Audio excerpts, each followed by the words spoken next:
पुक्का फारी के रुआबू जाता रुमारी अब हमारा के ठोकर जाने जाने कही अब होत बड़ू होकर जाता रुमारी अब हमारा के ठोकर जाने जाने कही अब होत बड़ू होकर कबले जान तू अति के बेरा बोआबू चहिया भतार संगे सुअबू पुक्का फारी के रोअबू प्यारी अपना किस्मत से खोअबू पुक्का फारी के रोअबू। Music director Shubham Sumerpur mix by Sneha recording studio Jamo Chandtola. जितना मिलल बा हमसे उतना प्यारे नहीं पैबू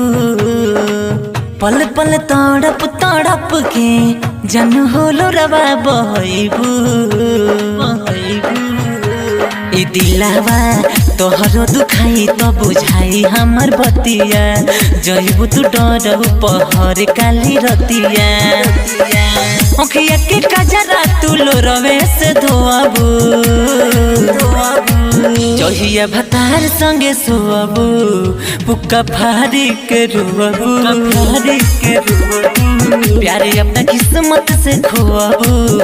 जाने रहिया तू जोहबू। Music director Shubham Sumerpur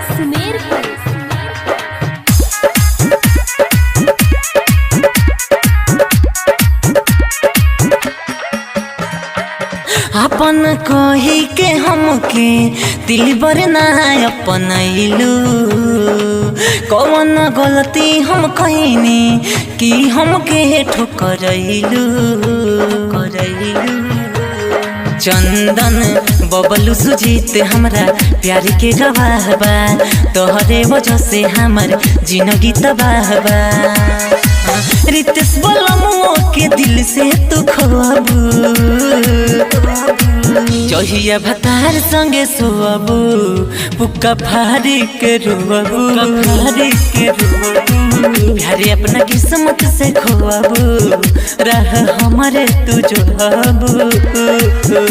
mix by Sneha recording studio जामो।